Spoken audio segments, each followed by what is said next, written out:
नमस्कार दोस्तों, welcome back to my channel voice reviews. मेरा नाम है यश। कैसे हैं आप सभी? आई होप बहुत बढ़िया होंगे। तो आज हम लोग यहाँ बात करने वाले थे क्रूज़ कंट्रोल के बारे में। ये है मारुति सुजुकी XL6 और हम लोग यहाँ बात करेंगे कि मारुति सुजुकी में आप क्रूज़ कंट्रोल कैसे एक्टिव कर सकते हैं, इसके क्या फ़ायदे हैं, इसको लाइफ में प्रैक्टिकली कैसे यूज़ कर सकते हैं। तो चलिए देखते हैं कैसे एक्टिव होता है क्रूज़ कंट्रोल। तो सबसे पहले हम लोग जान लेते हैं क्रूज़ कंट्रोल के बटन्स के बारे में, जो स्टीयरिंग पे ही दे रखा है। ये है क्रूज़ को ऑन करने का बटन। जैसे आप इसको प्रेस करेंगे, आप देख पा रहे होंगे इन्फॉर्मेशन क्लस्टर में जिसका नोटिफिकेशन ऑन हो जाता है क्रूज़ कंट्रोल का। ये जो नॉब है, इसको यूज़ करते हैं हम लोग क्रूज़ सेट करने के लिए या क्रूज़ को रिज्यूम करने के लिए। और ये जो कैंसिल बटन है, इससे हम लोग इन केस आपको क्रूज़ कैंसिल करना होगा क्रूज़ कंट्रोल, तो आप इसको एक बार प्रेस करेंगे तो क्रूज़ कंट्रोल कैंसिल हो जाएगा। तो सबसे पहले क्रूज़ कंट्रोल को ऑन करने के लिए आपको कार की स्पीड को कर लेना है 43 के ऊपर, क्योंकि 43 के नीचे आप क्रूज़ को नहीं सेट कर सकते। 43 तक ये सेट हो जाता है। तो क्रूज़ कंट्रोल ऑन करने के लिए सबसे पहले तो आपको स्पीड कर लेना होगा 50 से 60 के बीच में। आप इसके ऊपर भी लगा सकते हैं, ऐसा कोई दिक्कत नहीं है। तो 50 से 60 के बीच में हम लोग लेके आते हैं गाड़ी को। जैसे क्रूज़ एक्टिव करने के लिए आपको दबाना होगा ये वाला बटन।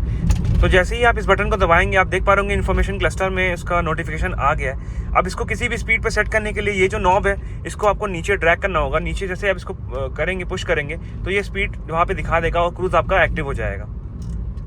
देखिए 54 पे क्रूज़ सेट हो चुका है। अब आपको अगर क्रूज़ की स्पीड बढ़ानी है तो आप इस वाले नॉब को ऊपर की तरफ प्रेस करेंगे, तो आप जैसे कि देख पा रहे होंगे क्रूज़ की स्पीड बढ़ भी रही है।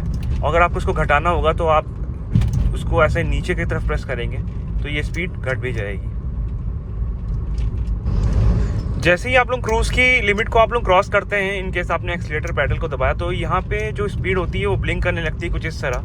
अगर आप चाहते हैं कि उसी स्पीड में आपका क्रूज़ सेट हो जाए, तो आपको करना ये है, एक बार इस जो नॉब है इसको ऊपर की तरफ पुश करना है और आप देखिएगा स्पीड अपने आप 57 ले लिए, क्योंकि मैं 57 की स्पीड में था। तो ये उससे रिज्यूम कर देती है उस स्पीड पे जिस पे आप क्रूज़ कर रहे होंगे या आपने एक्सीलेटर पैडल दबाया होगा।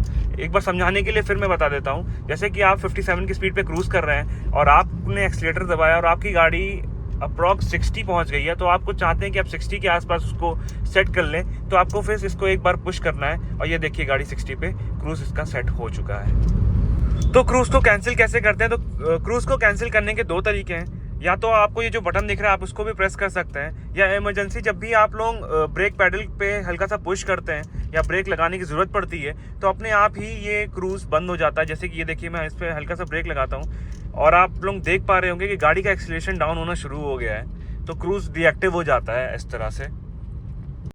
दूसरी बात ये आती है कि क्रूज़ अगर आप लोग एक बार ने डीएक्टिव कर दिया तो उसको रीएक्टिव उसी स्पीड पे कैसे करते हैं? तो आप लोगों को करना बस इतना है, ये जो नॉब दे रखा है इसको ऊपर की तरफ पुश करना है। जैसे आप ऊपर की तरफ पुश करेंगे, कार अपने आप जिस भी लास्ट क्रूज़ स्पीड पे थी वो उस पर दोबारा क्रूज़ करने के लिए खुद को एक्सीलरेट कर लेगी और आप लोगों को कुछ भी नहीं करना पड़ेगा। ये गाड़ी खुद एक्सीलरेट करती है। ऐसा नहीं है कि आप लोगों को एक्सीलेटर पैडल दबाना पड़ेगा या ऐसा कुछ।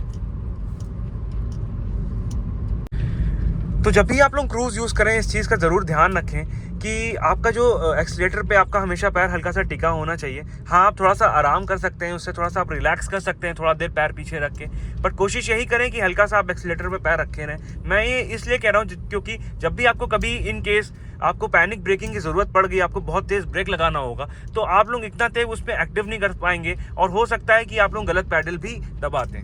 तो इस चीज़ का ज़रूर ध्यान रखें, ये बहुत ख़तरनाक भी हो सकता है और एक्सीडेंट के भी चांसेस बढ़ सकते हैं। और क्रूज़ कंट्रोल को हमेशा हाईवेज़ पे ही यूज़ करें और ज़्यादा इफेक्टिव रहेगा आप लोगों के लिए, और क्रूज़ को यूज़ ही हाईवे पे करना चाहिए। ये तो मैंने आपको दिखाने के लिए यहाँ पे मैंने यूज़ किया हुआ है क्रूज़ को।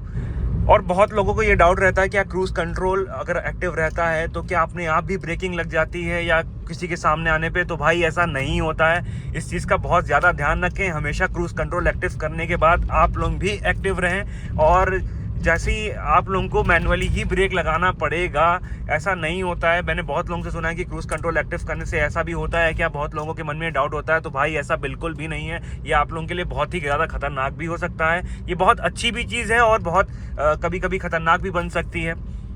तो कुछ फ़ायदे भी हैं इसके, जैसे आप इससे अच्छा एवरेज निकाल सकते हैं। हाईवे पे आप थोड़ा सा रिलैक्स भी रह सकते हैं, और गाड़ी एक जब कांस्टेंट स्पीड पे चलती है तो ऑब्वियसली है कि गाड़ी की इंजन लाइफ भी बनी रहेगी। और दूसरी बात है कि बहुत अच्छा एवरेज भी आप इस कार से या क्रूज़ कंट्रोल की मदद से आप किसी भी कार में बहुत अच्छा माइलेज निकाल सकते हैं। तो यही थी कुछ बातें क्रूज कंट्रोल के बारे में। आई होप आपके जितने डाउट्स होंगे क्रूज कंट्रोल को लेके वो अब क्लियर हो गए होंगे। और अगर आपको ये वीडियो अच्छा लगा, आपको वीडियो ये इन्फॉर्मेटिव लगा, तो उसको प्लीज़ लाइक और शेयर करिएगा। और मेरे चैनल YS रिव्यूज़ को सब्सक्राइब भी करिए ताकि आगे आपको ऐसी इन्फॉर्मेटिव वीडियोज़ मिलती रहें। Thank you for watching, keep supporting, thank you so much.